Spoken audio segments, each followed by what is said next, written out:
आज जर आपल्या महाराष्ट्र राज्यामध्ये जर पाहिलं तर सर्वात महत्त्वाची एकच बातमी सगळ्यांच्या तोंडावर आली होती आणि सर्वात महत्त्वाची फक्त एकच गोष्ट आपल्या महाराष्ट्र राज्यात फिरत होती।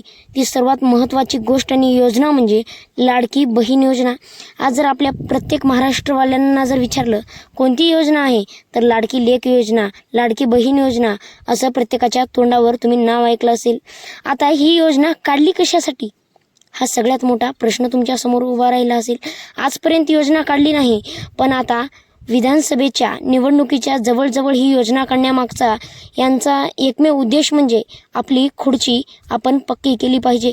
अशा काही योजना काढाव्यात की जेणेकरून आमच्या प्रत्येक मातेचं, प्रत्येक बहिणीचं, प्रत्येक मुलीचं मतदान आपल्यालाच मिळालं पाहिजे।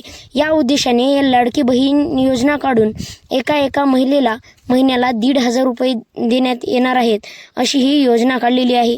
या योजनेचा सर्वात महत्त्वाचा उद्देश होता तो म्हणजे आपल्या खुर्ची पक्की झाली पाहिजे आणि आपल्याला मतदान मिळालं पाहिजे।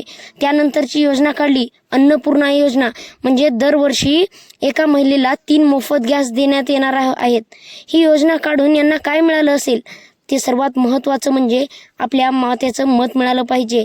परंतु या योजनेमागचं यांचं सर्वात महत्त्वाचं होतं एकीकडे सिलेंडरचे भाव वाढवले आणि अन्नपूर्णा योजना काढली आणि त्यानंतर लेक लाडकी योजना काढली मुलीच्या शिक्षणासाठी, आणि एकही सरकारी नोकरीच्या भरत्या आज निघत नाहीत आणि मुलीच्या शिक्षणासाठी 1,000-1,500 रुपये देऊन त्या मुलीचं शिक्षण होणार नाही।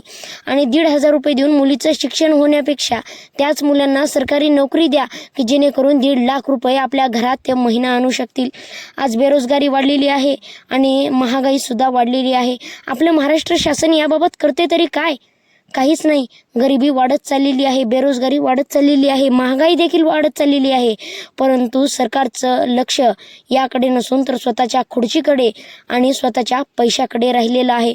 म्हणून मित्रांनो, मी आशा करतो की आपलं मतदान फक्त आपल्या चांगल्या सरकारला केलं पाहिजे, जो आपल्या शिक्षणाकडे लक्ष देईल, आपल्या वाढत्या महागाईकडे लक्ष देईल, आपल्याकडे स्वतःकडे लक्ष देईल। याकडे अशा चांगल्या सरकारला निवडण्याचा प्रयत्न करा। धन्यवाद।